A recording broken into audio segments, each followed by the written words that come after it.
new battery in, and battery's DOA. Wouldn't even recognize it. So I had to go. I didn't realize I didn't have a spare laptop here, so I had to go to the office and take it out another laptop. Oh, great. So let's see. Yep, we're up and live, and the YouTube appears to be live. Whoops, no, that's not it. Where'd YouTube go? I lost YouTube. How'd that happen?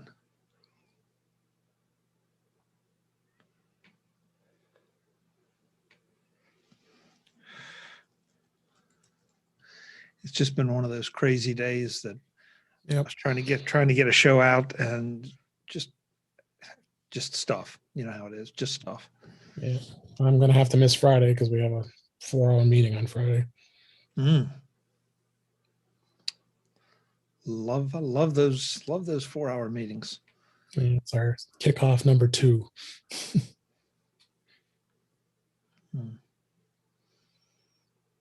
David, with team building.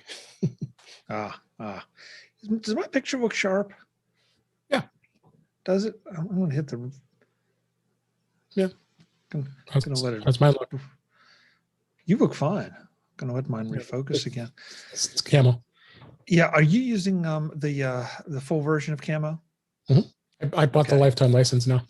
Okay. I've got an experiment I want to try with you at some point. We just got to find time to do it. It'll only take 10 minutes, but it'll take 10 minutes. We both got to find 10 minutes. Yeah. And I'm helping with some video recording tomorrow, and I'm trying to scramble to get a mic for I have lavalier mics here, but I don't know if I'm going to get them to work with the iPhone. Gotta love those adapters. Yeah. The TRRS adapters, or you have no luck, no shot at all.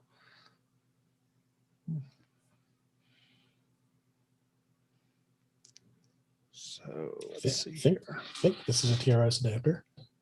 Has it got 3? This one's got 2. The mic has got 3. See that? Yeah, I think you'll be okay. I plugged it in, but it didn't work because I have to, of course, use this. Yeah. Oh, yeah. Let's see if you go from that to that.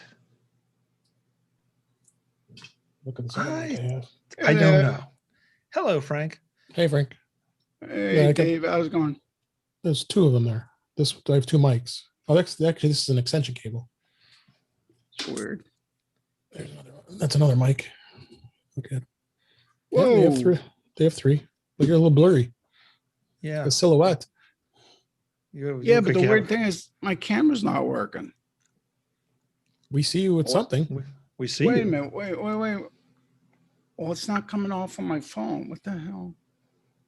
Must be from your iMac camera. Yeah. Do you need to select That's the what other it looks camera? like. I've been doing, but let's see. Let's get back to synth. But the mic should work directly through the camera app, right? Yeah. Well, I'm using the Samsung mic. It's the camera that's not coming up. Yeah. No, we were talking about something else, Frank. No. Sorry. Yeah. Sorry to confuse you. Dave, yeah, but you don't have I hate to ask this. You don't have an iPhone that has a headphone jack, do you? No. Okay. How about an iPad? The iPad. Your iPad would have it. But I have the iPad Pro. That doesn't have. Did that get rid of the headphone jack? I believe so. Pro? No. Yep. You're kidding. Yeah, they got rid of it. I don't think I realized that. Yep. Although I do have a Pro 12.9 first gen that actually might have it. Well, that's strange. Right there. Maybe I should try it with this. Yeah. I mean, I know it'll work. It's going to look kind of funny doing a video. I don't have a holder for it, so. Not necessarily. I mean, this is weird. This is weird. Why isn't it letting me pick? Okay, where's that mute button? He's got his new camera now, so he can show it off. I do. Except I don't have enough light. I don't know. Not enough light. I mean, it doesn't look bad, guy. So Guys, what am I missing here? My webcam's not working on there, but it's going in through the software. no, we can see you. Well, no, yeah, but that's Test, from the test, computer. test, It's not test. my iPhone. So you Yeah, have I got the iPhone software Do you working. have it? Do you have it? I mean, how are you? You have it connected up via USB, right? Yeah. Over Lightning, and and you're using Camo or you're using Test, test, Ecamm, test, not Ecamm, It's called Arium or something like that. Arium. Test. I have Is no there idea. an app? Is there an app that you have to run on the phone as well? That's usually how those Yeah. things work. Yeah. So there's an app you got to run on the phone. Is there an app you have to run on the computer? Yeah. I have them both on. you have selected you've selected the correct camera in Zoom. Zoom. Yeah. Let's see. Let's see. Jeff, Okay, where do I don't see any metal this rating is- down. Well, Zoom. that's because Mine we're is- we're out of engines. Oh, God. God knows what will come next. Oh, there we go. There you go, Frank. There you Switch go. camera. Lights. How have you got your lights set up, Ooh, Jeff? So Are they like side to side? testing. Yeah, testing, there's one- Testing. there's one right up here and one right Oh up my- here. See, that's what I've got, and I don't look nearly as good as you do. Test, test, Less test. genetic. That's so With a mic. sweet. I mean, I'm sorry, Guy. I'm just Well, I realize you may be there's no stuck, but yeah, you know. there's no competition for any of us. I mean, none of us look as good as Jeff. Hmm. I mean, I just got this. That's why he gets the big bucks. It should be pretty awesome. Yeah, my lights are You got two soft boxes. I got not quite 3 feet away. yeah, mine are probably about 2-3 feet. Hmm. We have the same. We all have the same ones. Yeah, Hey, and Chuck, you put your camera back. and both of my lights are set so that the bottom of the light panel is a little bit above my head. And and then just angled down a little bit. That's about how I have it. Which accounts for why you're so beautiful, Dave. Yeah. Guy, did you get the same light panels? These are newers. We have the zine. Yeah, I just don't think that they're positioned right. I mean, not to be smart about it, do you have them turn up the whole way or up high enough? 100% at 5600K. Mine, I had to turn down to, I think, 10%. Yeah. Mine are like 12. And mine are really bright right now. Yeesh. 3,400K. Otherwise, it looked like I was in a warehouse. Yeah, you would look like you're under fluorescent lights if you have 5200. I'm at 5,400K at 5% that's what- actually. Really? That's daylight. You only have 5%. Yep. Well, this is 3400. The rest is my glowing personality, Dave. Oh my goodness. It's one of those jellyfish. Uh-huh. I'm gonna hold my lights. Oh my God, what a mess this is. See, this would be me at 5%, so it's too dark. Ooh, I gotta kill that. Yeah, I just double checked. 10%, 3,400. 3,400. 3,400, really? Mm-hmm. Interesting. Interesting. I've taken a cue from you, Jeff, though, especially for the live show, that having a color light behind does seem to change things a bit. Well, Yeah. tradition is blue on one side, tungsten on the other. If you watch any Yelp stuff, they all have the exact same lighting setup. Screw that noise. Well, I like blue so much, I went blue on both sides. I forgot to set it before I put the camera up, so I'll I don't have heck with it. What the hell, Frank? I thought you were a professional. No. Maybe. David, did you get your iPad working? It does work with this with the headphone jack on this Yeah. this iPad Pro 12.9. Yeah, I've the Lightning connector gave me inconsistent results, or adapter, I should say. So, but at least that way you've got something that will definitely work. Yeah, because even the 10R that I'm using now for the camera is that doesn't have a headphone jack either. Do you oh shoot, Filmic? Do you have Filmic? Yeah. Then shoot with Filmic's that, and nice. use the Filmic resolution, and Shoot up the ISO. yeah, it gives you a lot better, at least in my experience, better image. Oh, Plus you on the get depth iPhone. of field. Yeah, well, on the iPad too, Okay. because I mean, you prefer the iPhone to work, but Yeah. it may not happen. yeah. Well, if it doesn't, at least again you have a backup. I just don't have a stand to hold it. Do what I do. I'm holding mine with my hand. Your camera I still got- looks. Your hand. If you can David, if you can find something to brace it on, and then put in post do stabilization, you can fake it really, really well. I can find a stand of some sort, like a tilt stand or something. Yeah. It's going to be in a room, so I'll have to. put it on How's the that? tables. That looks good, Guy. Yeah. Yeah. So what do you have now, or what are you using? It's a Canon A5100 with a Miki 1.8 aperture 25 millimeter lens manual. Okay. Yeah, I mean, you look So good. it's You've got a little, it's not autofocus. yeah, you've got a little bokeh in the background. Yeah, that's working. Yeah. Well, that's It's because not- I got the aperture. Yeah, that looks set it at nice. 1.8, so that like just blurs everything that's not in immediate focus. Right, but it's a nice soft bokeh. It's not like overdone. Well, Yeah, this- frankly, I could stand a little like blurriness. What, on your face? Okay. No, I mean just life in general.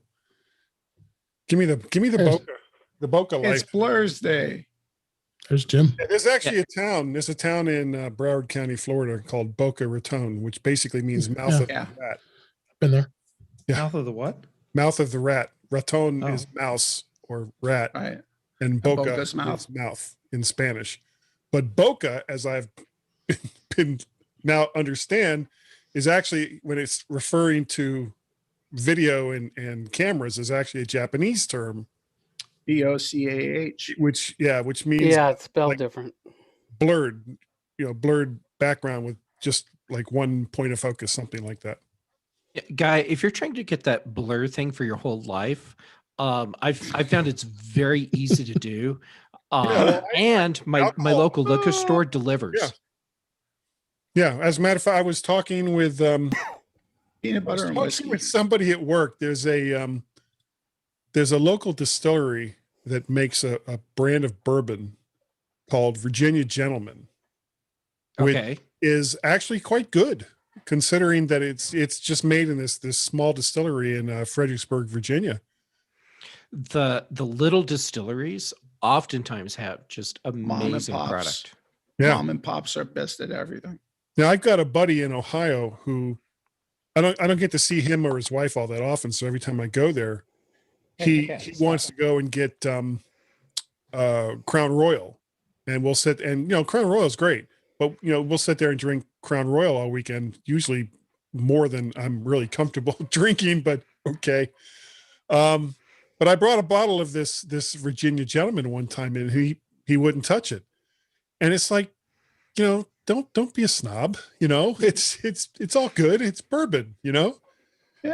Yeah, not and, like- you know, it's not and like if it's you won't, and Jelly's bourbon brand and catfish store. It's people that know what they're doing. It says, You know- gentlemen, what do you want? Yeah. yeah.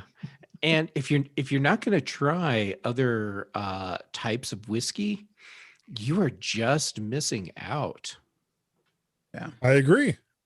Yeah. And because I don't really, I went to, let's say, extremes when I was younger, and since I was probably in my late 20s, I just kind of said, I don't want to do this anymore. And pretty much for the most part, I don't really drink. I mean, you guys have seen me at Macstock. I don't really drink.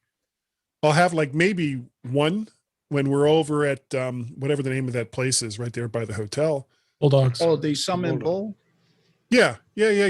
Bulldog. But for the most part, Bulldogs. I'm not drinking alcohol. And and for the rest of it, I gave that up a long time ago too. It's just the excesses of my youth made me just feel like I just don't want to be that far out of control anymore. I can appreciate that. Yeah. My car getting wrecked on Halloween night and I wasn't even driving. That's the kind of thing when that happens, it really makes you take stock and wonder what it is you're doing with your life. Guy, I don't know how to tell you this, but I think the damage is done. What damage? Yeah, exactly. Exactly. I prefer to think of it as spicing other people's lives up with my charm and wit. Okay. Come again? You hired a marketing firm to come up with that, didn't you? Well, not a really good one, but Yeah. Did you say the receipts? That was good, Frank. That was good. I took it off on my taxes. Dallas taxes. Has anyone had their COVID shots yet? Yeah, I had one. I got Nice. a third one coming up on March. Second one Third? coming You up have on to- March 7th. What? Three? They missed the first time. No, I'm my second one's coming up March 2nd. I know his skin is here someplace. Yeah. It was It connect the sounds like dots. whoever was giving you the shot also had quite a bit of Virginia gentlemen sitting Yes, self. that's how we all got through it. That's what they injected. Whatever it takes. That's right. I have my second shot now. So Oh, congrats. I was well, somebody decided I was essential personnel.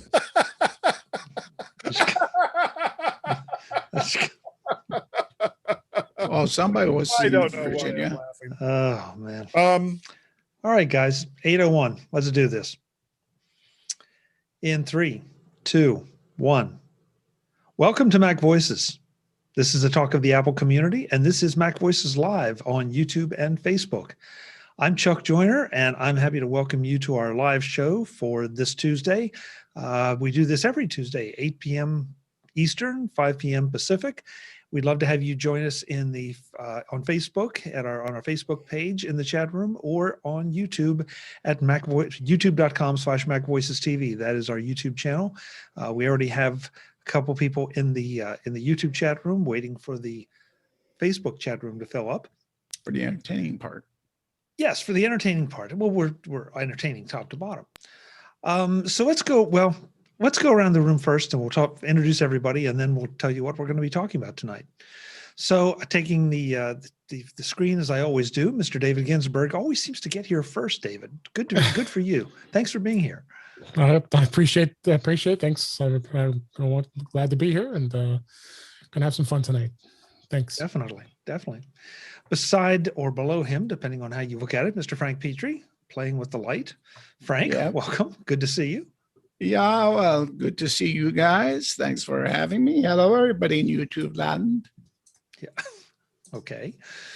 Beside him, with a new camera and a new look, Mr. Guy Searle. Guy, Hello. welcome.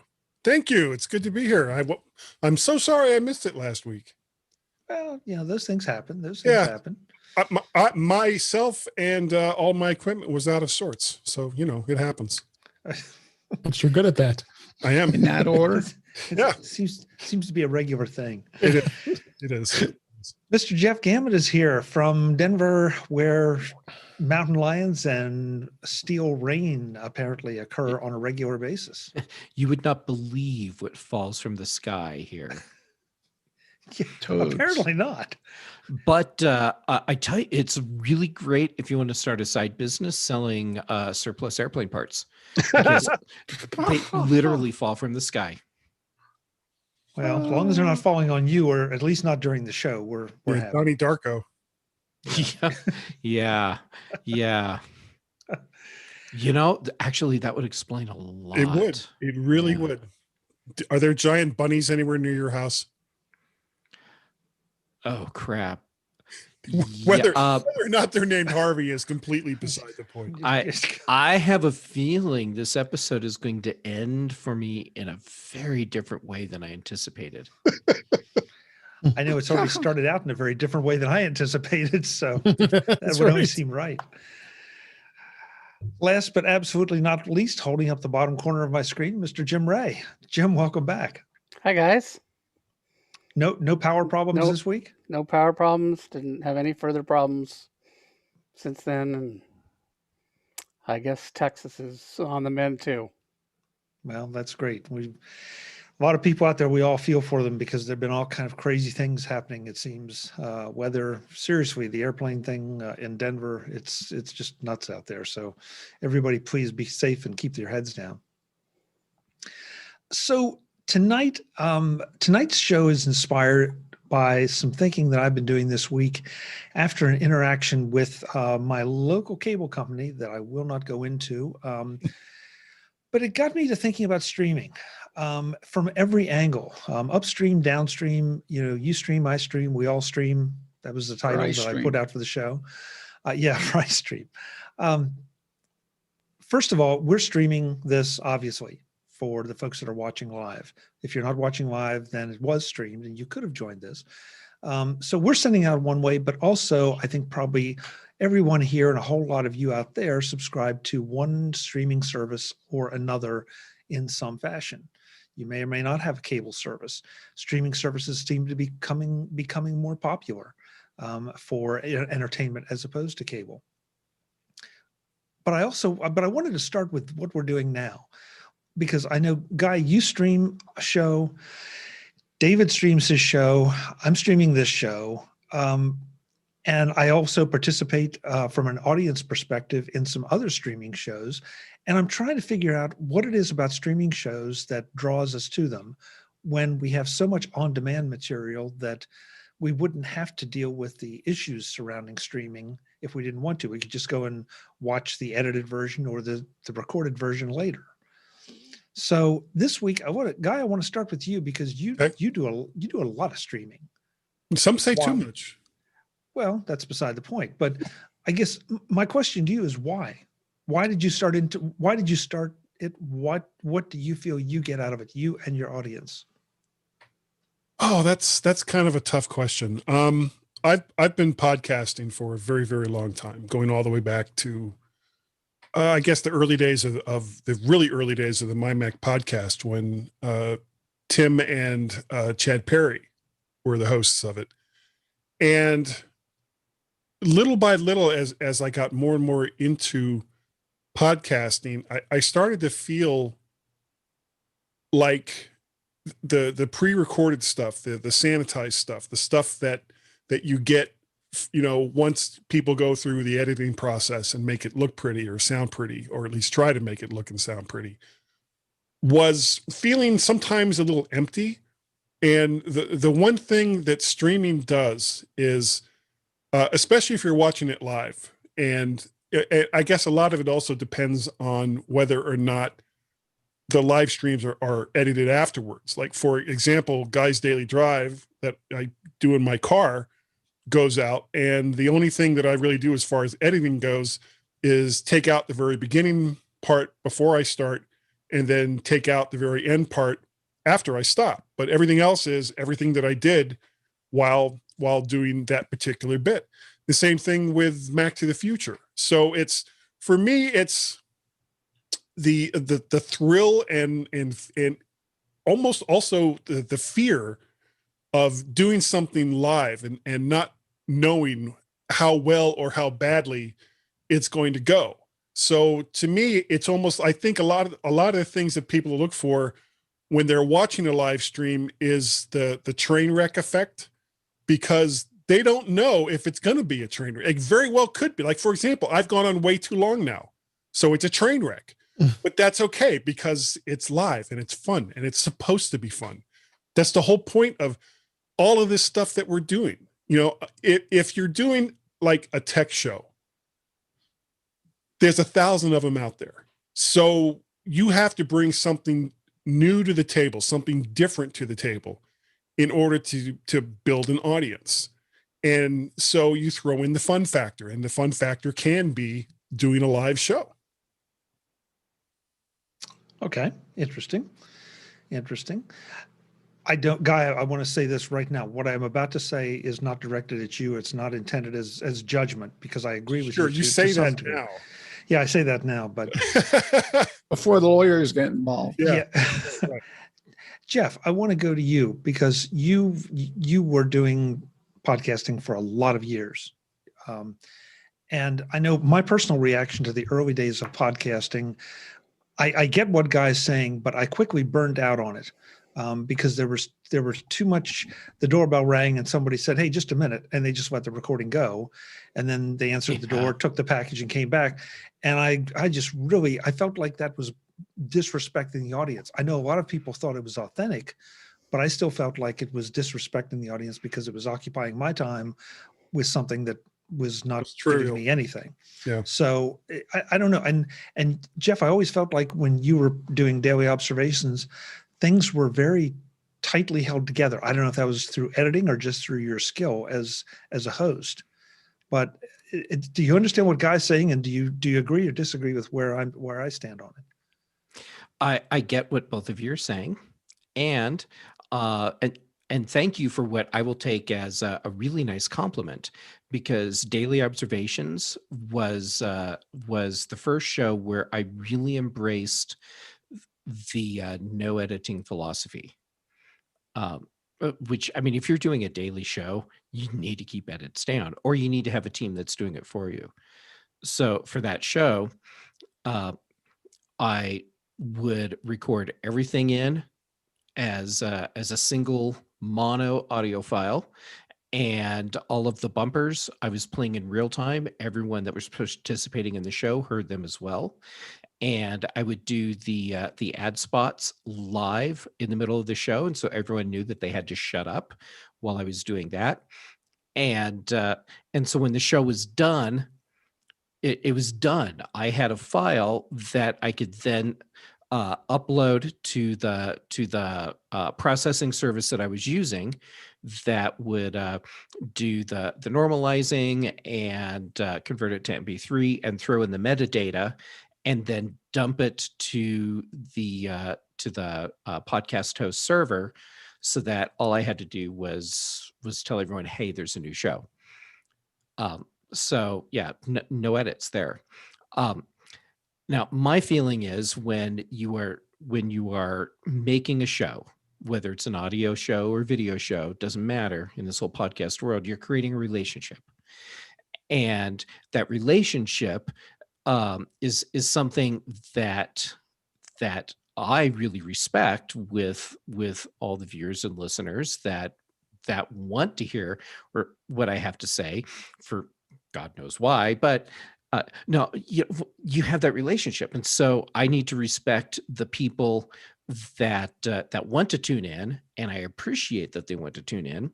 And so you need to go into the show with the attitude that I'm participating in a relationship. My side of this relationship is to give to you, dear viewer and listener, the content that you keep tuning in for. And that content does not include, when you're doing something live, getting up and going to the door. Now, to me, that's disrespectful. What you're telling your audience is that whatever's happening at the doorbell in this moment is more important to me than you. So why would I, as the viewer, want to continue to participate in that when I have no value in this relationship? So you're both getting it. I think you're both right. People tune in because they want to have that live feeling. They want to be part of the process. It's a two-way relationship. When it's live, there's more of an intimacy. And so all of our viewers get to be more part of the show. Yes, I know that was completely improper English, not the point. The point is there was more for everyone. And now I'm pulling a guy and going on too long. But that's how You we vote roll. for everything people do. Yeah. That's okay. I mean, that's I ask you for your opinion. I would expect you to take a little time to explain it. David, you stream your show. You just had me as a guest on last week. We had a great time. Yep. But you decided to start streaming your show as well as recording it and releasing it as a podcast. And to be fair, I think pretty much everybody releases at least the audio, if not the video, of their shows via the podcast methodology. But the streaming thing's a whole nother matter, as far as I'm concerned. Why did you feel like you wanted to do streaming? Well, I'm still, again, I've learned a lot from all of you here that are podcasters. I mean, I've learned a lot over the last 5-6 years of being a podcaster and providing the entertainment and the content. And like I said, I wouldn't want to have somebody answering a doorbell and coming back and to act like it's a normal thing there. I've been doing streams just recently only because I thought it'd be a fun thing to have it up on my YouTube page, and I'm still releasing audio only through my feeds. So I've kept it audio only for now. But people I'm going to start expanding. I got you interested using Restream, and that's great. Now you're doing both YouTube and Facebook. I have to start thinking about that too. That I can do that. But the live raw stream is out on YouTube every week as I record it, and then the actual podcast ends up being published everywhere once we're done. So that's kind of inspired by you and what you do with videos, and I think, like everybody said here, I think it's a great way to get everybody to be able to have some intimacy, interacting, and being able to see how we do things and get some enjoyment of what we talk about. Before I go to Frank, I want to invite the chat rooms to throw in their thoughts on what they feel like. I know I have some thoughts on chat rooms with live streams. We'll get to that in a little while. But folks, if you have thoughts, ideas, comments, please throw them in. Frank, I don't think you stream anything right now, but do you? I mean, you show up here on a pretty regular, pretty consistent basis. Is it just for the camaraderie? Do you think the streaming aspect of it is important? It's the camaraderie and the streaming aspect. Years ago, when everybody started podcasting, nobody realizes, but I used to do a recorded podcast. But when everybody went to covering Macs, I knew I didn't have the chops to match you guys. So I did a variety show.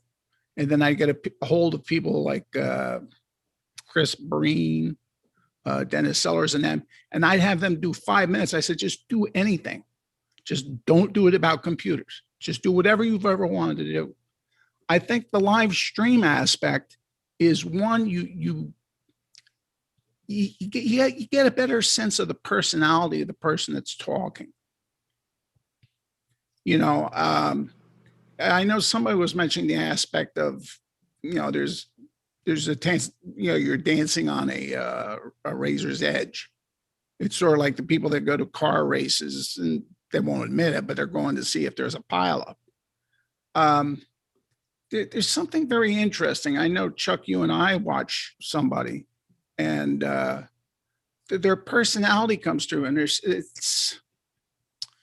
it's more like they're talking to you than at you. And I find that much more personable. Okay.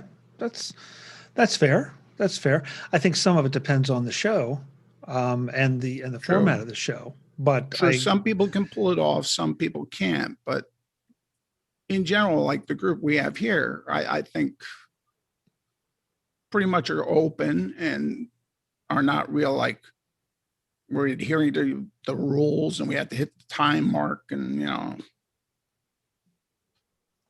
Yeah. Oh yeah. I mean, that's in my opinion, it's one of the challenges of the live show. If you're edited, you can control the length of it. Here, I mean, we started pretty much on time tonight, maybe about a minute late. But we've had shows here that have gone on. I ended up splitting them into 3 of the released shows because the discussions were so vibrant. Everybody had something to say. The content was still good that you don't want to cut it off. So, Jim Ray, you don't have a podcast, but you let me know that you have done some streaming from an instructional standpoint, which is yet another aspect of streaming that we haven't even touched on. Well, it's kind of similar because it's conveying information, which, well, some things are purely educational. Like I've seen that there's a guy in Canada I've seen that just walks around with a camera and, does it live, and and apparently people donate him money. It's interesting. You can see like these things pop up and, oh, somebody gave me $25. Yay. I'm like, why are they doing that? But yeah, I think, I don't know about the train wreck. I'm sure there's some aspect of that, but I think there is definitely the participation, aspect. People like to participate. And, that's one thing, the first time I did an online class was in 2015. So pretty early. And, I made it, and we have customers all over the world. We had this, and these are paid classes. People are paying quite a bit of money, but I made it clear that, we were going to do the live class, but also tape it, and it'd be available on demand any time. And I was kind of figuring that most people in this DVR age would just want to consume it at their own pace. And in fact, I was worried that there wouldn't be any live audience at all, and I'd be talking to a void. And that has never turned out to be the case when I've done these classes. Usually, I've gotten 70 to 80% of the people show up live, including people in Italy and Australia and, all kinds of, so there's really I think a powerful lure to the live interactive, experience. And especially those early ones, it wasn't Zoom. So it was just doing a Slack channel on the side. So it wasn't, even that interactive, but still, people really wanted that, that live thing. I think the other thing is, I've never seen, I don't watch a whole lot of live stuff, but I've never seen anybody get up and answer the door. And that does sound pretty disrespectful. But on the other hand, it's also, I think, it's a reflection of, when you mentioned the streaming, that was the topic tonight, that I thought that, this is really a reflection that, we just have so much bandwidth now, that, it's essentially infinite. And so the value of the content, can decline to the point where, somebody can go answer the door and, maybe I don't want to watch it, but, it costs basically nothing. And so maybe, for some people, the audience isn't worth anything. And, and there probably are some people that think it's cool that I get to see so-and-so go, answer the door. I don't, if they think that, oh, I'm so much part of the family that, I think there's probably, some cases where, I don't have time to watch that, but, maybe there are people that do think that's good. Yeah, I know what you mean. And this is where I feel like things have evolved from where we started, at least with podcasting, because I feel like now you don't have that same, this is going to become the metaphor for the whole show, but that whole, the doorbell is ringing, let me go to the door kind of thing in the middle. That if that happens, I mean, if it happens here live, if I have to go to the door, it's going to be edited out. But I also would have to think that there's some kind of serious emergency at the door for me not just to ignore it. So, I mean, even television news, if there's an earthquake, Kent Schottnick, went under the desk.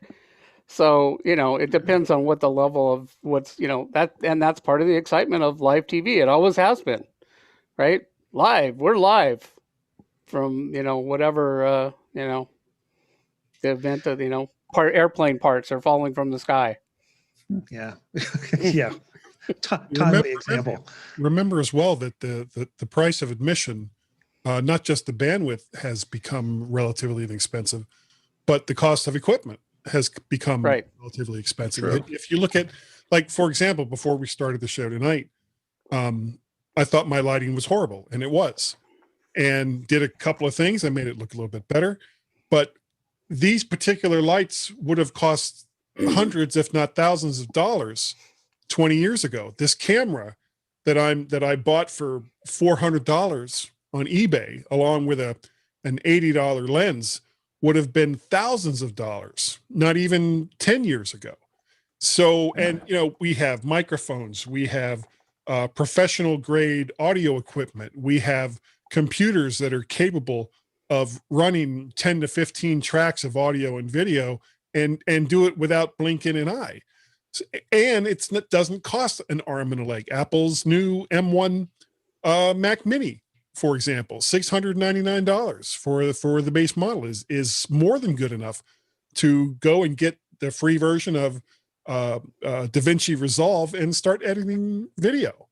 So, not only has the bandwidth become cheaper, the price of admission for hosting, especially video, if you're hosting it through YouTube, is nothing, and the equipment and gear that you need in order to record quality audio and video has come down to the point where anyone could do it. You just have to have the will and the resolve to do it. Yeah, good point. Brian in the YouTube chat room says, I enjoy live streams when I can make it. It adds more to the conversation and connects us with the content we love. Always have a backup of enjoying the podcast if I can't make it live. And he also adds, yes, Frank, you put it well when in the live feed. I feel like I'm part of a live audience, and maybe that's what is needed more than ever these days, not being able to attend things live, conventions, that kind of thing. So, yeah, well, but it doesn't always work out that way either. Like, for example, the My Mac podcast that I do with Gaz, I don't think we could do that show live because we would lose a lot of the behind the scenes spontaneity that gets us in the mood to do the kind of show that we do. And you have to, when you're talking about, especially these days, when you're talking about comedy runs on a very, very thin line, and you have to be careful because you want to be funny, but you don't want to abuse or insult your audience. And so that's the line that you kind of run across when you're doing a more comedic type show like what Gaz and I do with the My Mac podcast. Believe it or not, that used to be a very serious show. Not so much anymore, but it used to be. But at the same time, we wanted to do a show that was different, that wasn't just a regurgitation of the same news and the same everything else that's going on with Apple. And fortunately, I was very, very lucky to come across someone who has a similar sense of humor to my own in Gazmaz. And so we've made that work for over 10 years now. And it's, we're still going strong. We're still really enjoying it. But at the same time, I don't know if we could do the same type of show that we do live. I don't think we could do a streaming show like that. And that intrigues me, especially because of you guys, because I would think that the comedy would work better live. The spontaneity would be more spontaneous. Sorry, live. You're saying, I know that the problem is, especially these days, people are more prone to taking offense, whether or not offense was intended. And when you've done something that has drawn that type of reaction, and say that particular person, and this has happened to me, that particular person has tens of thousands of followers, then you say something that they take as being wrong, and your Twitter feed explodes into molten lava, and it can take days, weeks, and months before it finally dies down and goes away. So, and comedy was originally, I think, in my mind, was supposed to hold up a mirror to society. And when you look at the more successful comedic shows from the past, All in the Family, the Jeffersons, shows along those lines, they weren't meant to be offensive, but they were meant to show, look, this is how this idiot behaves. You don't be this idiot, and do it in a way that's going to entertain at the same time, but not preach. And that can be very, very difficult. And I don't think we have shows like that anymore. Guy, I think what you're saying is you can be more adventurous when you've got a net, which the recording is a net. Yeah. If something doesn't work, you edit it out, and so you're not you can push it, and then if it didn't work, just take it out. Well, and as another, that's a good point. The other example would be, we don't curse on the My Mac podcast, and it's slipped every once in a while, but for the most part, we wanted to be the kind of show that you could listen to in your car, which is where most people listen to podcasts like this, and not worry that your kids were in the back seat. So, we want to be funny. We want to be informative. We want to be entertaining.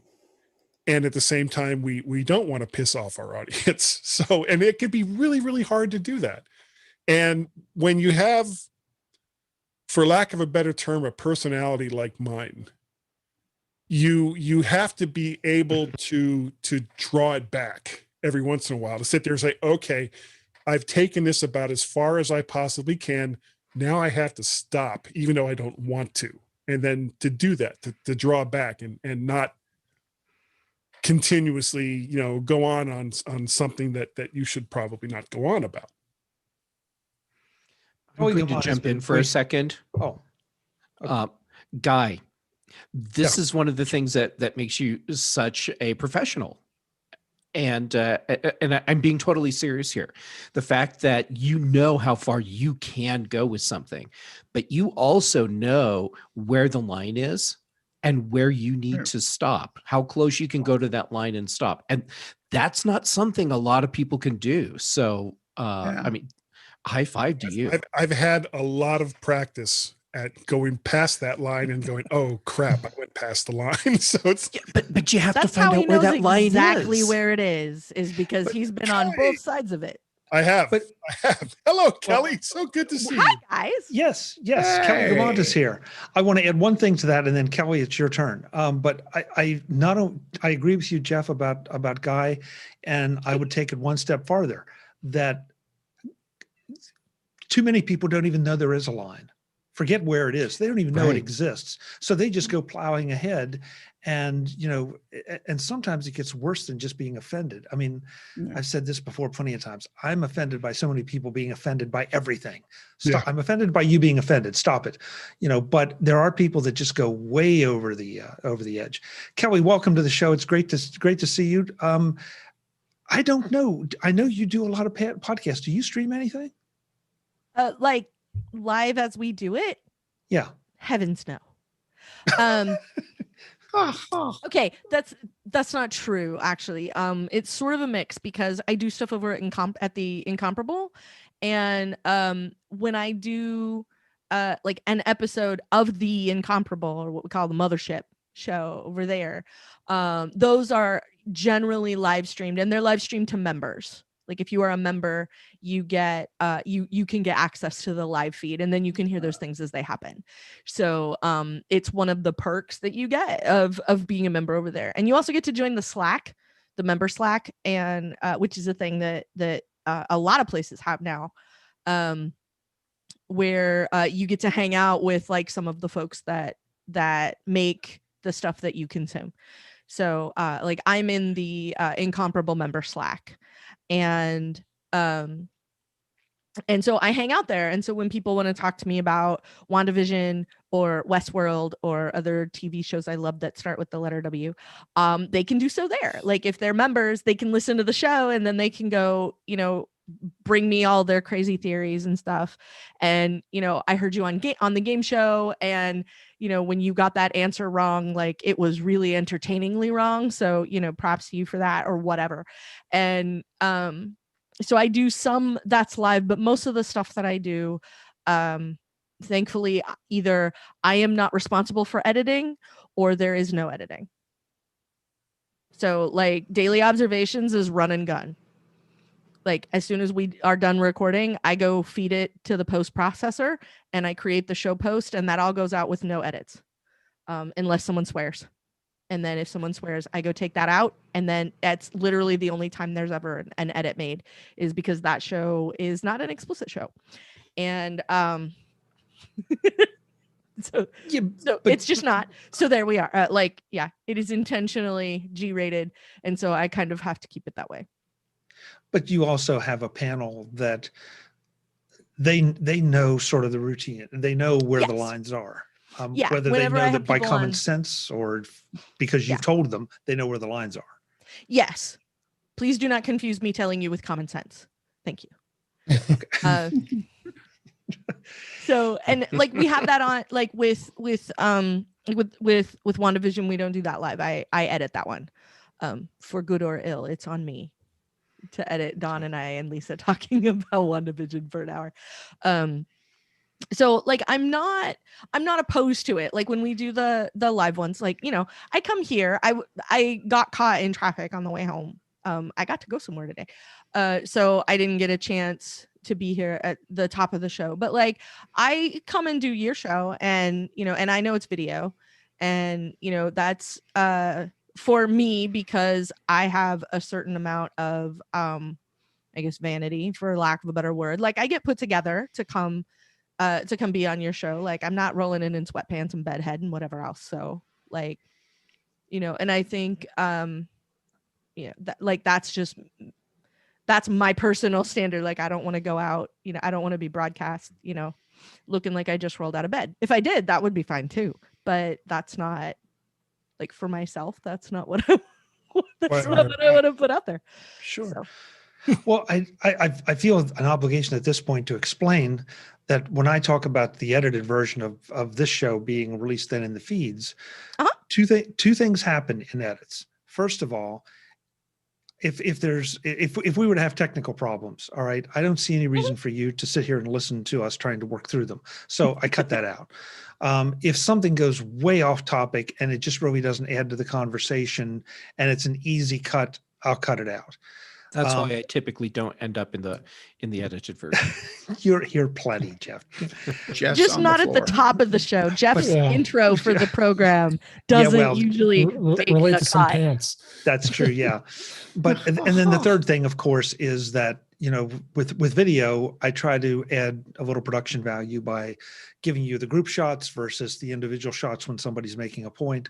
So that's my editing process. It is never edited to silence somebody is the best way to say it, or to cut down on their points. It's more to try to keep the show on focused. I do want to say that Paul, I'm not quite sure how to take this. Paul in the chat room says, "This is dinner with Chuck." I want to know what I was cooking, Paul. I think that's a good thing. I hope so too. When we all get on you, then it's a Chuck roast. Yeah. We need to do that at some point. That needs to be edited out. Get out. Get out. That would be nice. Yep. There's a blade. That line you were talking about? Yeah. Guy just stood on it and hopped up and down. Out. Man. There's a blade. God. Jim, you had something you wanted to follow up on one of Guy's points. Well, you know, and Guy was talking about the difficulty of doing comedy live. And, you know, I mean, obviously, like the TV industry and even plays and stuff have a long history. And you know, when people are doing that, I mean, they do, you know, tons of preparation. You know, they write everything in advance. They do multiple rehearsals, you know, so that live show doesn't mean it's not an improv show. And you know, so, you know, you could do that you know, but most people don't, you know, for live streams. It's just like get on and start talking. So yeah, you know, you're not going to get a Saturday Night Live out of it, and you'll probably do better by recording and editing and things like that. So there's so much, you know, variety. You can do it lots of different ways, and there's certainly plenty of space for, you know, there's tons of content out there that's not live, and there's lots of space for things that are live. They've each got their own pluses and minuses. Well, niche. one of the built-in bonuses you get from like doing something live is like this, like what we're doing here, is audience participation. Like having an audience is a very different thing, that you interact with than, because like, you're talking about live shows. Like I used to do the 2 Hour Talkcast live. We would do it live on Sunday nights, and it was sort of a call-in show. Like if you wanted to come shoot your mouth off about something that we were talking about, like you just show up and raise your hand and I would call on you and we could have a conversation about whatever thing that might be. And and like that piece of it is a very different component than just like, all of us sitting here and not looking at the comments, in the YouTube stream, or not looking at the comments under, the Facebook Live video. And if we were doing this, without the audience participation piece, that would be a different sort of experience than letting people sort of join in, whatever that means, whether it's, someone who wants to can call into the show and join us all here on the panel, or whether it's, comments in the chat and then we interact with those comments, like you were talking about, Paul said something earlier and here's what he said. And then, giving us an opportunity to interact with that. And I think as an audience member, that gives you more interaction than just I'm sitting here and taking in the thing that's happening. So I think part of that might be, a piece of it as well. Like if we were to do the tech support show, and everybody that's having a weird error with whatever the thing is on their phone that they're using, and they call into us, like that's a very different experience as an audience member than what we're doing. And I think there's places for all of it, depending. Like I really love doing the 2 Hour Talkcast because every week, who knows what it's going to be? Like I have a vague agenda every Sunday night, but I don't know what we're going to actually end up talking about. Like here's some news from the week that might be interesting to discuss, but are we just going to spend the whole time talking about that end credit scene from WandaVision last week? It's entirely possible. So we did stuff like that all the time. I mean, Jeff, you came, I know, at least a few times and talked to me on the Talkcast. I loved it. It was... Yeah, it the broke audience my heart piece, when that had to end. Oh my God, it was so sad. It was, yeah, I was so sad because we turned it into something really cool and, built that audience and had a community around it. And that made it really interesting. And like that piece of it, like there's always been that piece of it, right? Like talk radio is that. At a certain time every week, this person goes on the air and starts taking calls. And some of that has moved online, but it's the same idea, like calling in and interacting with somebody in some particular way because you enjoy their show or whatever. And, and I feel like there's room for all of it, depending on what approach you want to take. So. Okay. And I agree with you. And one of the comments I was going to make earlier, but I think you all just defeated me, was that I find it interesting that streaming is, well, not yet. I feel like streaming, it's fascinating that streaming is becoming so popular when we just all talked about how wonderful it is not to have to worry about appointment TV, that we can go and watch it whenever we want. But I think the audience reaction, Kelly, I think you bring up a real good point that's a big part of it. But we have 2 people here that stream their shows that don't make the audience reaction or part of it. And that's Dave with In Touch with iOS and Guy with Guy's Daily Drive. So they're streaming, but they're not engaging the audience, or at least not live. And well, Guy, please don't, Guy. That's a live show? He does. Yeah, please. He does live on Facebook. Guy he does it live. Gage is a police officer. Early morning. It's like what, 8, it's like 7 a.m. in my time central when he's driving. It's usually between like 7:45 and 8:15. Not every day. The joke about Guy's Daily Drive is it's 2 out of 3. It's me and I'm driving, but it's not every day. That's right. 2 out of 3.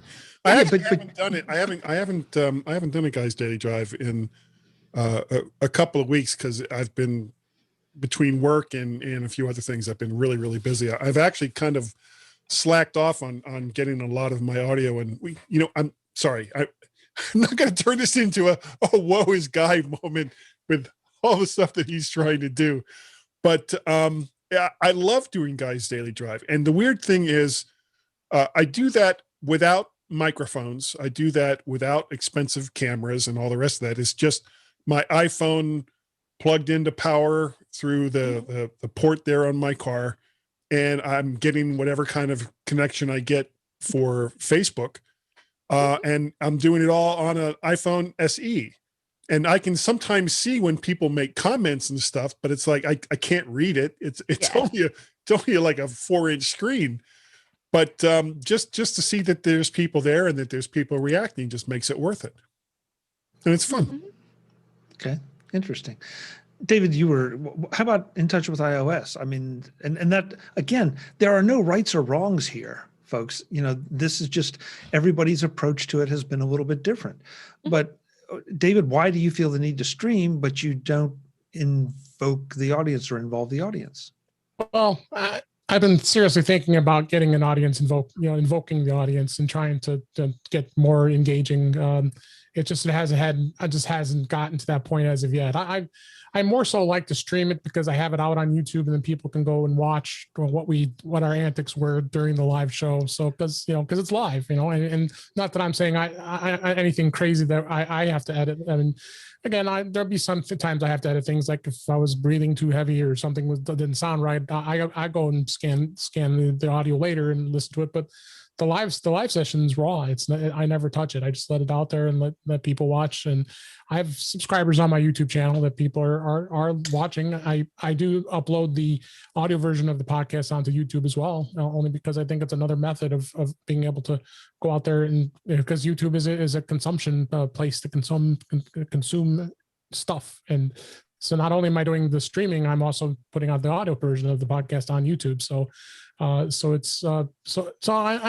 starting to think about it more and seeing where I go with it. But for now, I mean, there have been some weeks I would put it onto Facebook, but again, I got to work at some logistics of setting up what I could do. Like Restream is a great thing, just a little bit of a cost involved there, so I got to think about that. So yeah. Well, yeah. I mean, again, we're all kind of experimenting, finding out what works and what doesn't. Hey, that's why we started doing the MacVoices live show. Yeah. That's why then I wanted to put it over in YouTube, because it seems like people will come to YouTube a little more, and people that are not on Facebook will come to YouTube. Yeah. And for some reason, much to my surprise, it seems like the commenters are a lot more frequent and a lot more free over on YouTube. I don't know why. Sure. But, more anonymity on YouTube than in Facebook. Yeah, they're using their names, so we know who they are. Yeah. I mean, not always. No, that's true. That's true. But that's an interesting point, Guy. That's an interesting point. And yet, I can honestly say we've never had any comments that I think anyone would hide from or be embarrassed by. Yeah. So well, sometimes it's not about what you might be embarrassed by, but you may feel more inclined to give an opinion if you can do it semi-anonymously than if it was like, okay, that's coming right from Guy Searle's mouth, so it just gives them, a chance to put their thoughts out there without the fear of, possibly being called on something that somebody got upset by or whatever. That's a bad example. We know you'd totally say it and stand by. I would totally.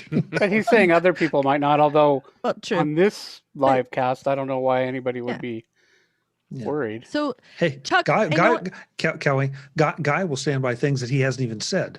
So that's right. I know. Exactly my point. Yeah, I know he will. Give him time. Remember that time you said no, but yeah. Yeah, sure. Buy it. Yeah. I totally believe I said that. Exactly. So that's going to be a quiz later, right? Like in the MacVoices newsletter, did Guy actually say it? The answer to all the questions is yes. 4 yeses and a probably. Yes. Probably. So Chuck, I'm late and I'm sorry, but what was the actual question that you put to the panel? Just why we all stream. Why from both directions? Why we that's it. Why we do or why we don't in your case. And why do we participate in streaming from an audience perspective, as well as from a creator's perspective. Okay. So I love the feedback. Like I said, like my favorite show that I like with the dearest place in my heart is Tua for a whole bunch of reasons. It was like the first time I ever got to run a podcast. It was like my first actual foray into like real podcasting, because I used to like record an audio snippet that got sent into another podcast where they would run it. So I would record, I got started podcasting with Lost. And so I would watch an episode of Lost, and when we were done, I would go get my headset and I would record like, this is the 30 seconds or, couple of minutes of what I have to say about this week's episode. And then I sent it off to the folks who hosted the podcast and did the podcast, and they'd say, here's what our research interns had to say. And they would play all the clips of all of us who gave them audio that week. And so that was how I started. So the first time I got to really do a podcast was the Tua Talkcast. And the first time I got to go have people guest on it, the first, like all of the stuff that I got to do, and then the audience piece of it.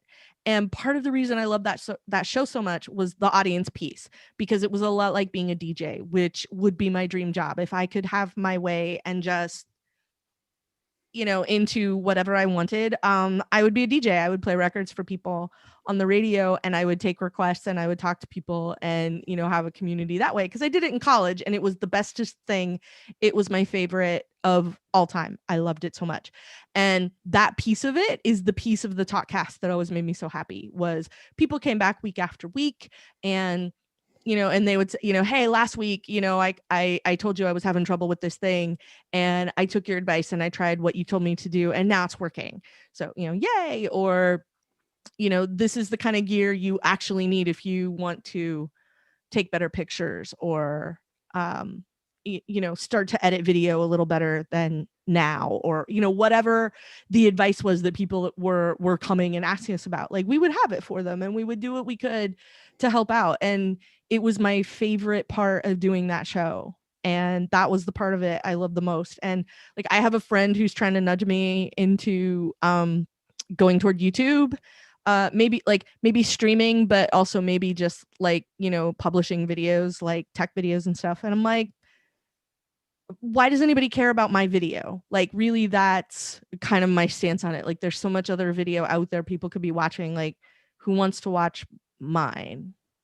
And maybe it's just because I do a lot of podcasts. So like, yeah, anybody that wants to can hear as much of me as they want, like as little or as much as they want. Like, it's available. Like, there's no shortage of go listen to Kelly shoot her mouth off about Star Wars on the internet. It's all out there. I assure you, hours and hours and hours of how much I love things. It's all out there. I'm not secret about it. Yeah, so, but Kelly, like, where does the video piece of it come from? Like, yours is the only video that I do regularly. And so, like, why does anybody want to come specifically to my channel and watch me talk about stuff? I guess that's where my hang up is with doing it. Well, I think, first of all, I have two words for you: Kelly vision. But wait, how's that two words? That's one word. Well, not if you put a space between it. No, no, but I mean, I think you could ask that question of any of us. There's plenty of all of us here on that can be found on the internet. So it's a case of, what do you want to bring to the audience? And does your audience, I mean, there's a great shot of Lemmy in Decline of Western Civilization Part 2, where he says, run it up the flagpole and see who salutes it. And I think that there's a lot of that goes on here. I think that's, maybe that should be the attitude if you want to do it. If you just don't have the time or can't commit to it, that's a whole nother discussion. But you might have just made my day, Chuck, channeling Lemmy right there. Yeah, well, run it up the flagpole. You have no idea who might salute it. So that's true. That's true. I think it's just like, and that may be my own hang up. So Jeff has an opinion on this, I'm sure. Yes, I do. I love though he comes in just with so stoic, Yes, I do. Yes, I do. Okay. It's like Gandalf showing up, In a world. None shall pass. So Kelly, you missed Yes, Jeff. something I said before you got here. Okay. But it applies to the question that you posed, which is why would anyone want to come in and watch a video thing that I'm doing? Yes. And what it comes down to, I think, is are you providing whatever it is that that audience wants? And then it's also the relationship. Mhm. So these people know who you are in this case. They know who all of us are. So if we were to say have a weekly show called MacVoices that people show up to, the people that are watching live, the people that are listening later on, they're here because they have an interest in what we're going to talk about, but they also have a relationship with us. And so you want to be there because it's part of the relationship. We're here for everyone that's watching or listening right now, and they're here for us. Mm-hmm. Okay. But you know what, Jeff? That's an excellent point. And it feeds into something else that I've observed as an audience member for other live shows, is that the relationship is not just with the hosts or the guest on the show. It's the relationship with everyone else in the chats. Yes. That as Frank said earlier, Frank and I both attend a live show on a regular basis, and everybody in the chat has kind of gotten to know each other, even though we've never met each other, or heck, we haven't even done video with each other, but we're there, and there's that shared experience. So I think that's a very wise observation that I have not thought about in exactly those terms until recently. The community piece is really interesting. Like, this is going to sound humble brag, but I'm not trying to. When I did Mac Break Weekly a couple of weeks ago, like, I did join the live chat, and all the people in there were like, hey, what's up? Hey, like, they all sort of knew each other.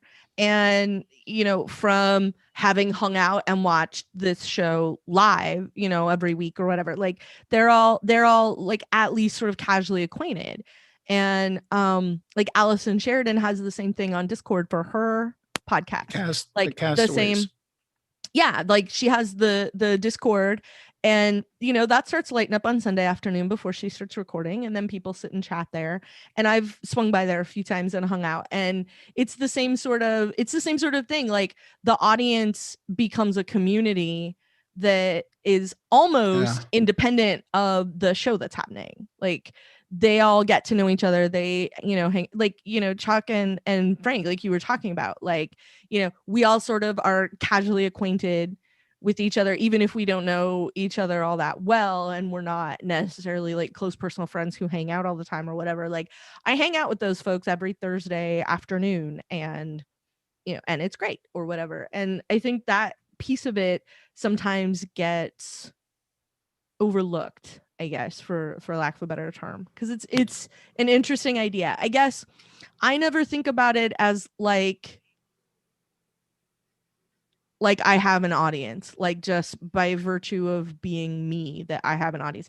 I know I have a lot to say, and I mean, hi, but I like, it just never occurs to me that anybody just wants to go see what I have to say on my YouTube channel, I guess, or like in a live stream. Like, that's just not a thing that crosses my mind, because I never think of it because I think what makes Daily Observations is that I get a bunch of other people who also come and talk to me. And what makes The Incomparable is the group of people together. And what makes MacVoices is the group of people together. So when it comes to like, it's me, like, I don't feel like that's necessarily as interesting as like all of us together. You know what I mean? Yeah. And that may be my own personal hang up. Maybe I need to go solo, and I'm just like getting way into my head about all of this, and I should just get over myself. That's also an entirely valid explanation. Very so, I I mean, Frank, it's possible. Frank, I want to drag you back in here because Uh-oh. again, You're going to drag me? I'm gonna Oh, drag your you. camera's working Boy, now. this is live. Yeah. Well, Oh, I'm glad you're back from under the table, so that's good. Thank you. But I mean, how do you I feel? got my pants back on. I didn't need to know sorry. that. I didn't need to know that. Bad. That I was for didn't even need Jeff. to know they were off. But how do you feel as an audience member on? I mean, because you've been an audience member to this show, then you're on here. You've been an audience I'm an member to the audience other show member we're on a talking lot about. of shows. I'll tell you. I was thinking. While Kelly was talking, I know Jeff just sat in for Ewan. I believe it was on British Tech Network. Yeah, last week. And the thing that always struck me. Now I know that's recorded, but the feeling is sort of along the same lines.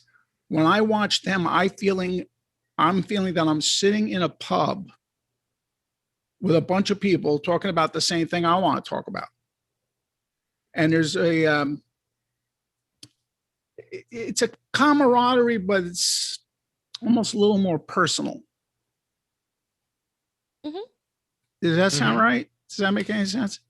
Yeah, I think so. Well, and with that show, it is recorded live, and there is a live chat. They're using an IRC channel for that. Okay. So there's participation, but yeah, the idea is that that it's a bunch of people, like you said, hanging out at the pub and just having a conversation, and everyone else gets to be part of that. Yeah, and it's the nice thing is it's not so formal. I think there's a certain thing about that that's very there's definitely engaging. nothing That's formal very about it. informal. Nothing informal. No. Yeah. Well, and there's not a lot. I hope there's not a lot of formality here. I mean, I'd like to think that we focus, but I don't think it's formal. Brian F. in the chat room says, I think the networking effect works on the audience too, as I found out through this about this through various other Apple related podcast streams I listen to, and I see some of the same people in the chat. Nice. And I think that's true, Brian, because I know you from that other show. Well, Frank, I don't think there's any reason we shouldn't say it's Ken Ray's live show. Right. That he does. That was my number one question when we were done was, what show are you talking about? Well, I knew what he was talking about. Yeah. 6:30 Eastern time. Well, and like I name check you, Chuck, regularly over at Daily Observations. When we have a relevant conversation here, I will kick it over. Like if it's something that comes up later on Daily Observations, I will mention it and link back here because we had an interesting chat about it. And so like maybe something like that causes somebody to come here, or somebody here sees me talking about, we just dug into that on Daily Observations, and maybe they go check that out. And I think that probably, David might have the same sort of ripple effect as well with In Touch with iOS and things like that. I mean, I've quoted your show many a times of things that I thought that was interesting to the topic, and you're right. I mean, to try to get that interaction with the audience, and it's starting. I'm more the newbie of this. I mean, I know 6 years is a long time, but it really in podcast world is a short time. So I've got a long way to go, but I think I've made some great strides with this, and I agree. Absolutely. And I agree. Doing the interaction is gonna be just nothing but a plus, and getting more downloads, getting more people to get engaged and finding out more about my show. So, and I think there's a certain amount that probably helps that, and like when I talk about, like if I mention stuff, or like over at The Incomparable, when we talk about stuff and I, and it gets mentioned, like somebody there might go, if I'm on some show about whatever, or, we do the game show or something, and somebody looks me up because I was one of the people on the show and finds out I do another show, maybe they go listen. Like, I don't know. I don't get people that say explicitly, like, I came here from that episode of this other show, and so now I listen to this other thing that you're doing. Like, I don't, nobody's sending me mail like that or anything like that. Like, if you are, like, yes, please, I would very much like to know if that's what's happening. But it just, like, if I'm gonna, if we did something here that was relevant and useful, I'm absolutely going to talk about that someplace else. So I think there's, I think there's a certain amount of of validity in that. I mean, absolutely, like it's just the right thing to do. If we had that conversation over here and it's something that we should, dig into a little bit more, then absolutely, that's what I want to make sure, gets the attention, because like this is a different group of people. It's a different dynamic, and it's a thing that we can talk about, here in a very different way than I get to do like on daily observations, which is, 20 minutes on the outside. We aim for like 15 or whatever. And so like that's a very, and we stick to like, here's a news topic or maybe two, and the end. Like that's a very, very, very different show from what this is, for example. So, having that is very different than, what we're doing here, which is like an hour and digging into something in particular. And, maybe we all show up rowdy tonight and Chuck has to herd more cats than usual. And, that's also a different show. So it depends. Guy, I set you up for the Zoom filter for that. I set that up so you could have the Zoom filter. Anyway, don't do it. Like, I think, like I like the dynamic of sort of having those other things that people can go listen to, if they have the opportunity, and I think it's helpful for an audience member, because if that's a thing that you're interested in, here I've now handed you another unit of content on that topic that I've told you can go check out and find out more. Yeah. Guys, I can't believe it. This has been a really short hour, but we're over time already. I don't know how this happens every week. But I want to go. Keep showing up. You have an idea, Jeff? I want to go around the room and let everybody know where we stream or publish or whatever it is that you do and however you do it. So again, we'll keep the same order, or roughly the same order. David? Yes, find me at In Touch with iOS at intouchwithios.com. Actually, Mr. Mike LaPlante's going to be on the show this week, so I'm looking forward to that. And some wine. Yeah, and we'll talk some wine and some Apple Maps. He had some opinions on that, so I've been to bring him out and get his opinions on that. So awesome. Wednesday nights, of course, I'm on Mac to the Future live go with Guy and with who knows? Go live go whatever on Facebook, and we have a blast there with me and Warren, and I'm on the British Tech Network with the Mac Show. Been having a lot of fun doing that, and also lead the Apple user group, Suburban Chicago Apple Users, and been doing some videos on there as well. So I've been streaming all kinds of places, and that just it keeps me busy. And you can find me on Twitter, DaveG65. Thanks. Thank you, David. Thank you. Mr. Petrie, the man who got his camera fixed, and I'm not sure anybody saw what was going on, but it was weird. Back. Wasn't it? Yeah. You can usually find me over there. Under your table? Looking for my pants. But when I'm not doing that, you can follow me at ympnow.com. I write a monthly review for Screencast Online. I show up here every Tuesday night because they kicked me out of the Y. Where else am I? Oh, I'm on the tweets at FPetrie, and on Instagram at PHRANKY. And thanks for having me, Chuck. Thank you, Frank. Always a pleasure. Guy, I want to make sure that as you promote yourself, and serious question here from the chat room, Brian wants to know if Mac to the Future is offered in a non-Facebook way, perhaps on YouTube. He is not a Facebook user. It is. You can find, because I use StreamYard, and so I put that out to both Facebook on. Actually, it's in two different places on Facebook. It's in the Mac to the Future group, and it's also on my own personal page, and it's on my page in YouTube. If you look up Guy Searle, or if you look up for Shark, you can probably find it. I've never actually gone over to YouTube to see how that's all kind of set up, because StreamYard basically just says you just click this button and it goes on over to YouTube. Florida kid. Yeah, that's me. Or it used to be. So given the opportunity to self-promote, your answer was I don't know. It's out there somewhere on an internet. I'm not sure which one. Just, turn on your computer. I'll be there. It's on the AOLs. Okay, so Yeah. Whoa. You've got mail. Wow.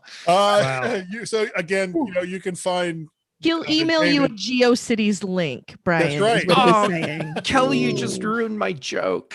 Oh, man. That's and the okay winner because it's is still Or funny. the old service that Sears used to have. I can't even remember the name of it. Prodigy. Prodigy. Yes, thank Prodigy. you. It's where I got my very first modem. You've got the Mac the Future live go live on Wednesday nights at 8 p.m. Eastern Standard Time on Facebook and the YouTubes if you can find it, and it's there. I'll figure it out. As well as Guys Daily Drive that I do on an infrequent basis, usually between 7:45 a.m. and 8:15 in the morning Eastern Standard Time. Basically, if you like me over on the book faces, you can get set up a notification for when I'm doing that.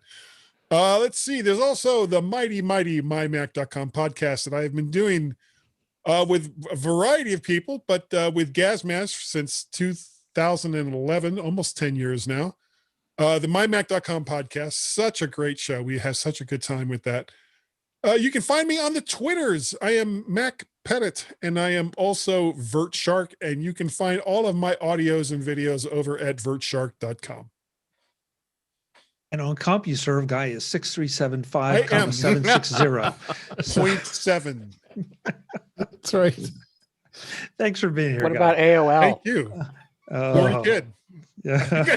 I probably still have an account over there. Oh, Florida Kid. My God. I haven't thought about that in years.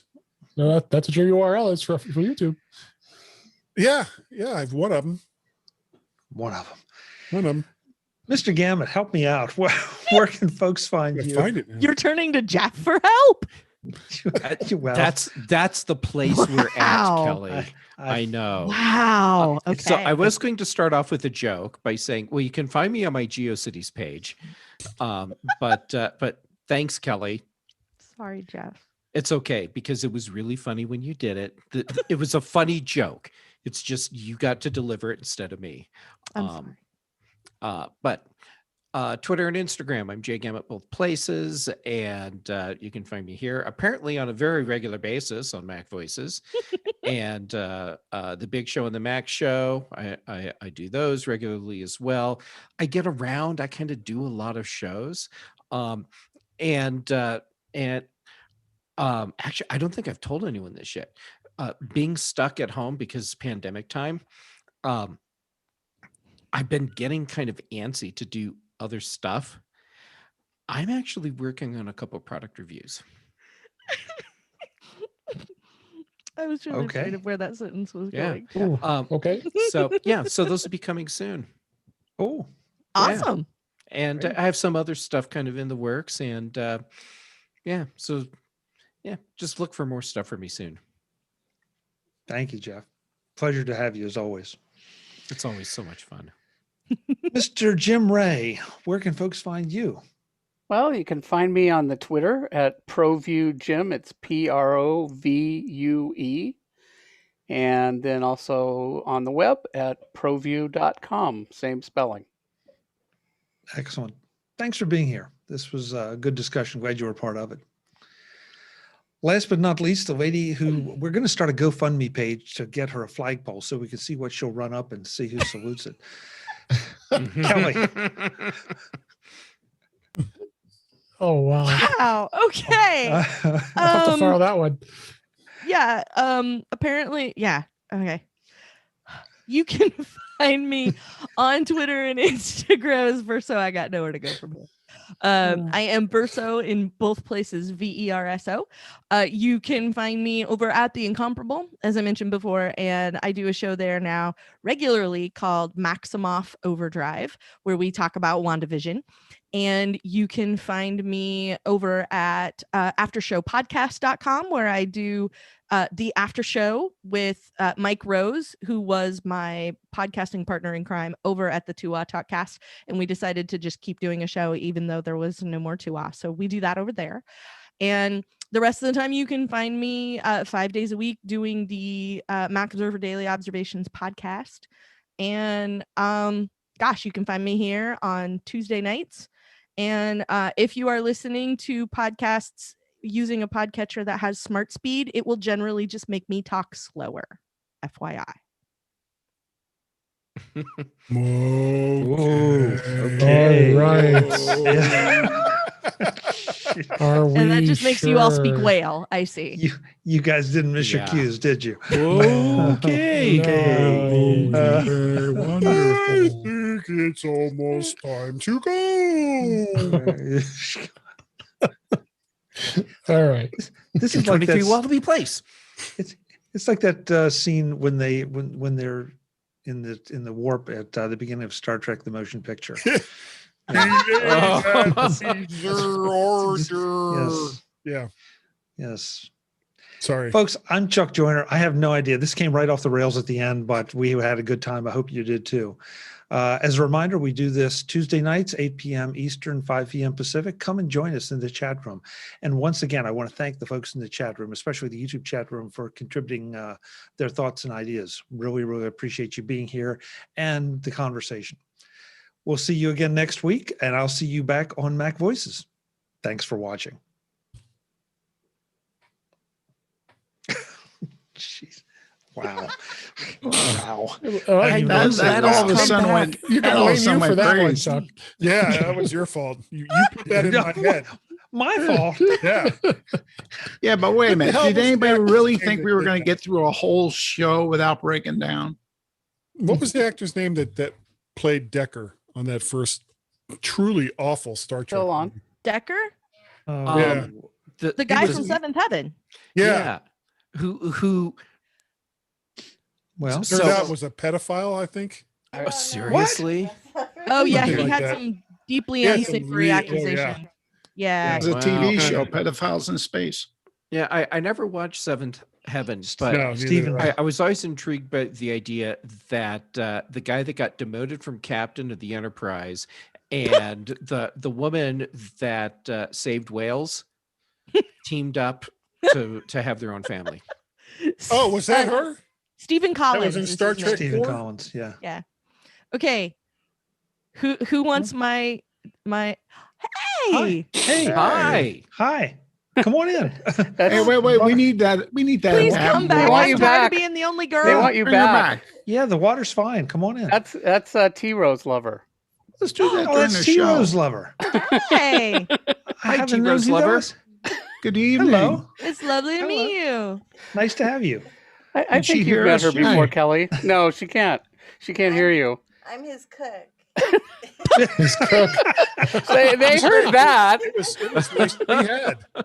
She must be a good cook. Wow. Okay. She is a good cook, but she's a lot more than that. Well, you got that in just in time. Yeah.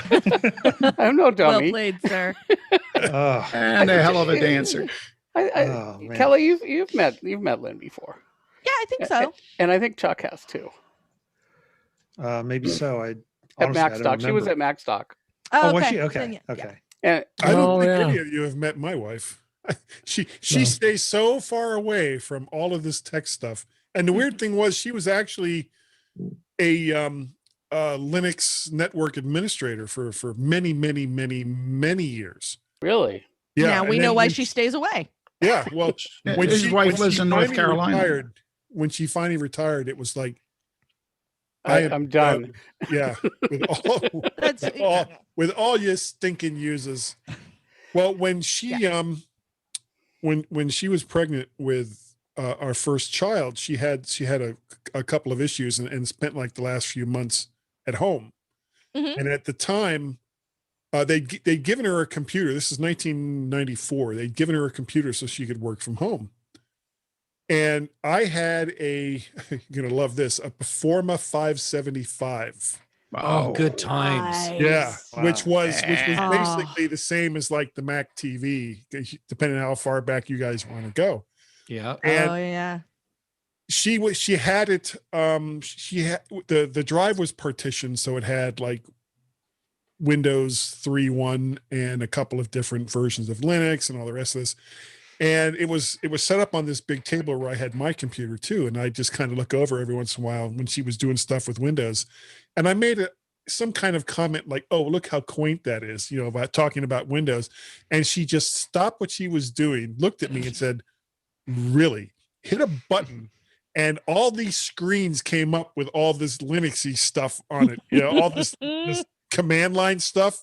And it's just streaming like crazy. The friggin' lines are going up and down. And I was like, Matrix. Yes, dear. I'm sorry, dear. I'll be quiet now, dear. So, yeah. See, Guy, it's all about finding out where the line is. That was the and line. Knowing what side to be on. And not only that, the other part that made it so stupid, she was 7 months pregnant. And you don't mess with a woman. And you picked a fight with her? No, you don't How do are that. you even still alive? You don't mess with a woman who can't see her feet, Guy. Well, you guys want to hear? You don't. You want to hear a story? Can this be broadcast? Can we have a vote? Okay. It's clear. Is it for broadcast? Yeah. All right, then I'll let it run. I've talked about this. I've talked about this on the My Mac podcast as well. Oh, I bet she'd love that. My wife is very goal oriented and very focused on what it is that she wants to do. Whereas I'm like, squirrel. I'm looking like all over the place. So when we found out she was pregnant, one of the first things that she did was, okay, well, we have to decide on a name. And for various reasons, we knew it was going to be a boy. And it was like, okay, well, it doesn't matter to me what we call him as long as it's not Guy Jr., because I didn't want to do the whole big guy, little guy thing. So, yeah. So okay. As time went on, she started saying, she had these baby name books that were, and, with these encyclopedias of names that were like thousands of pages long with deep, detailed history of what all these names mean and their origins and all the rest of that. And she kept pushing me, going, come on, look through the book, look through the book, look through the book. And finally, it was like, okay, fine. So I started looking through the book, and I've always been kind of partial to Irish names. So I love, the Colin and Aaron and all of the Irish names. I love the Irish names. So I came up with this list of like 35 names, and they were almost all Irish names. And I was so proud of myself. It was like, okay, here's the list. And I give her the list, and she looked at it for like 10 seconds, tossed it over her shoulder, says, I don't like any of them. Let's call him Guy. And it was like, but dear, do you remember back, we talked and I said, I'm good with any name, but I don't want it to be Guy. She said, let's call him Guy. It was like, okay, he'll be named Guy. So we compromised. There was a compromise. The compromise was we named him Guy, and I got to sleep safely at night. So I think I got the better part of it's all about compromise. It's all about both eyes. Yes. So that was the deal. That was the deal. Both so eyes. Both eyes. So now, yeah. Of course, there is a Guy Jr. who, God, how old is he? He's 25 years old now. I can't believe it. Is there going to be a Guy the Third? There were at one point, or Guy Infinity. My father's name was William Thomas Searle. His first son's name, my brother, was William Thomas Searle. His first son's name was William Thomas Searle, and his first son's name was William Thomas Searle. There were 4 living generations of William Thomas Searles, and it got so bad that at some family gatherings, somebody would say, hey, Bill, and half the room would turn around. At that point, I would just refer to them by their number.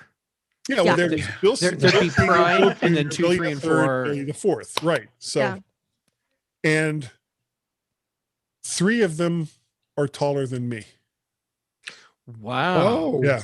My nephew, no, 2 of them are taller than me. My brother is 6'4", so I'm taller than him. My father was 6'3", so I was taller than him. Billy the Third ended up being 6'7", and Billy the Fourth, who's now graduated from college, was 6'8". So wow. Yeah. So apparently height kind of runs in the family. It's what does your wife drink? Yeah, think. Yeah. And the weird thing, my mother was 5 feet 1 inches tall. That poor woman. Yeah. Wow. Wow. Oh, she ran the house. There was absolutely no doubt. Oh, Who was in there is charge. no question who ran that show, to be sure. Oh yeah. She Yes. was 5 feet 1 inch Absolutely. of Norwegian fury. Yeah. Yeah. And because her mother was from the old country, she would get mad at me and just say something to me in Norwegian. No idea what it was. Doesn't matter. That's probably for the best. When she makes it to Norwegian, you're on thin ice, bud. Yeah, don't you worry. I told you. It was like, okay, Grandma, got it. We're good. We're good. Yep. I don't know if you have the YouTube open, YouTube, but we have a listener who would like to know what part of Northern Virginia you're from. How far from Fredericksburg? I don't know why he wants to know. Oh, I'm in Alexandria. So I'm like, depending on, well, I mean, if you were able to get onto I-95 and just go straight north at the speed limit, we're about 45 minutes away from Fredericksburg. However, because the traffic is the way it is, we're anywhere from 1 hour to 4 hours away from Fredericksburg, which is why when I drive down to Florida, I leave at 4 o'clock in the morning. It's a good plan. It is. Yeah. Especially since once you get past Richmond, there's nothing till you hit Jacksonville. Yeah. Except Georgia. Or south of the border. And then there's nothing after Jacksonville, right? Yeah. Well, How much after?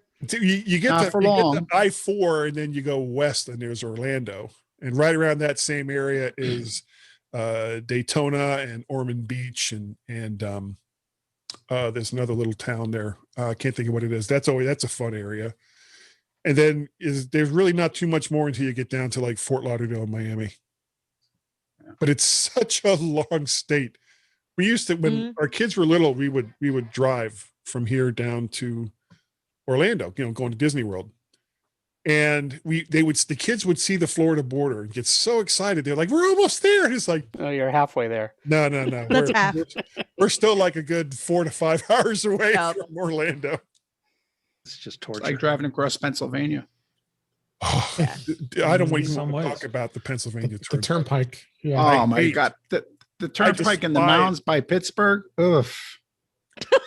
I now go through what is it, I-70 to I-68 and go the southern road. And then right around Morgantown in West Virginia, I think you get on 79 and that takes you up to I-70, which takes you like through the southern part. And that's how I go to my buddy's house in Akron, Ohio, even though it adds like an hour to the drive. It's like, it's totally worth it. Yeah, I don't have a choice when I go to Macstock. I'm going from South Jersey, so you just got to get on the turnpike and live with it. Yeah, you got no or choice. drive up to 80. Yeah, you got to stay. Yeah, you got to stay north. But that or 80 in Illinois is horrible. The same thing, and I stayed on I-70 going through Columbus, and then just take that all the way till you get to Indianapolis, and then you take a right onto what is it, I-4, I think, which takes you up toward Chicago.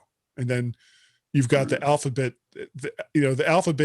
pay tolls all the way through that part of Illinois until you get to Macstock.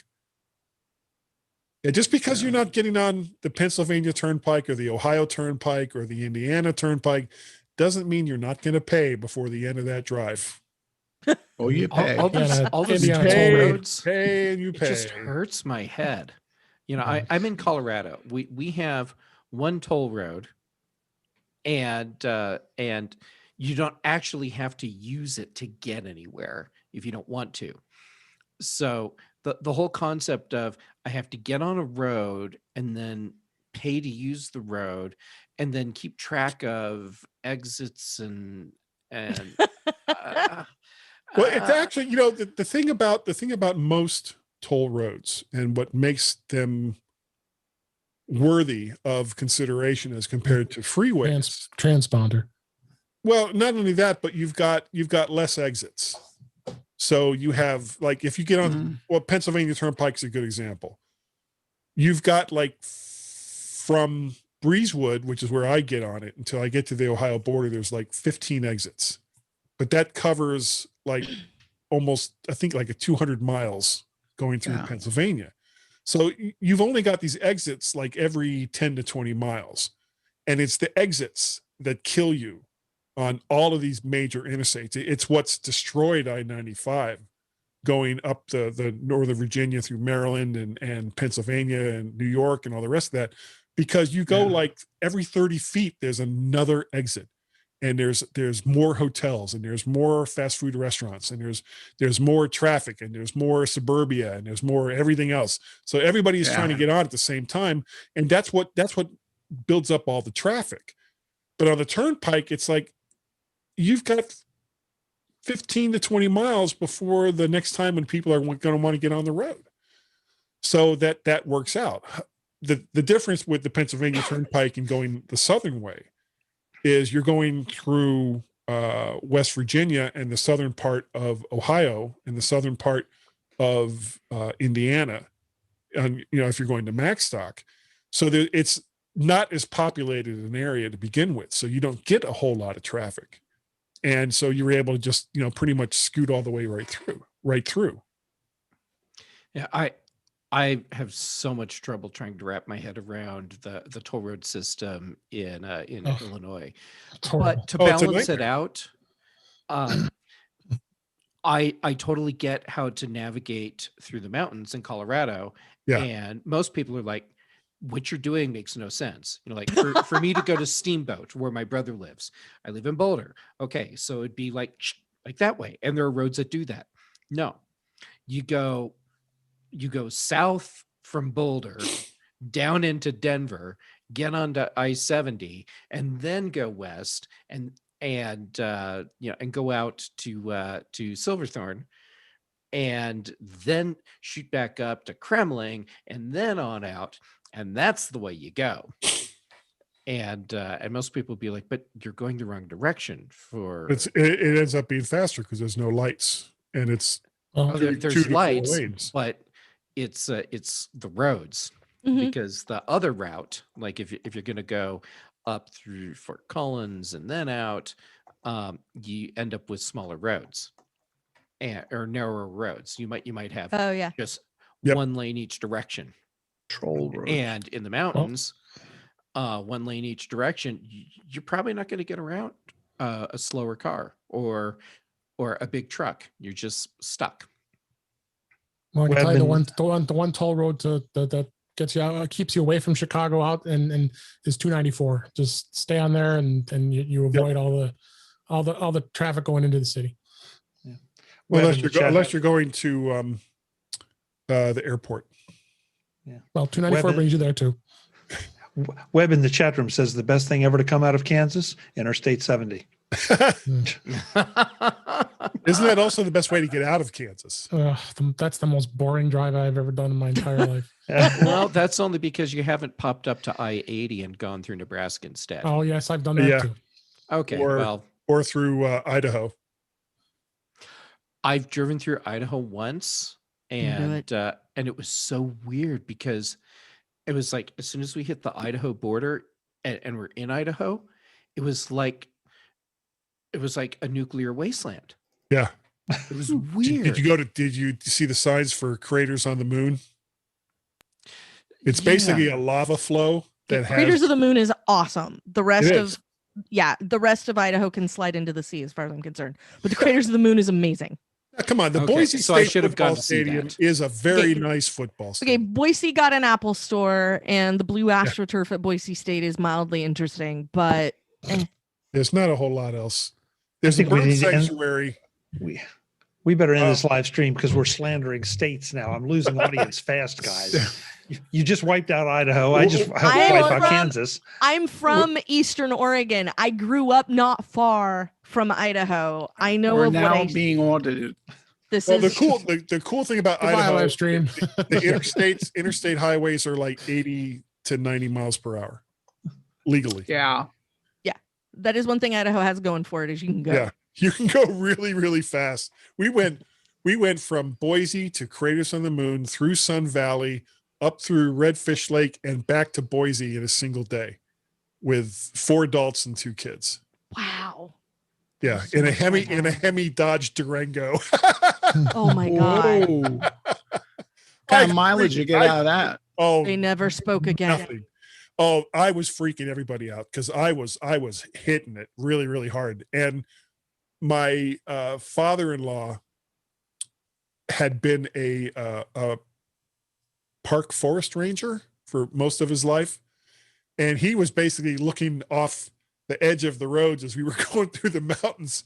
And you could hear the tires just kind of as we're going. And he's like, yeah, you probably shouldn't be going this fast through all these mountain roads.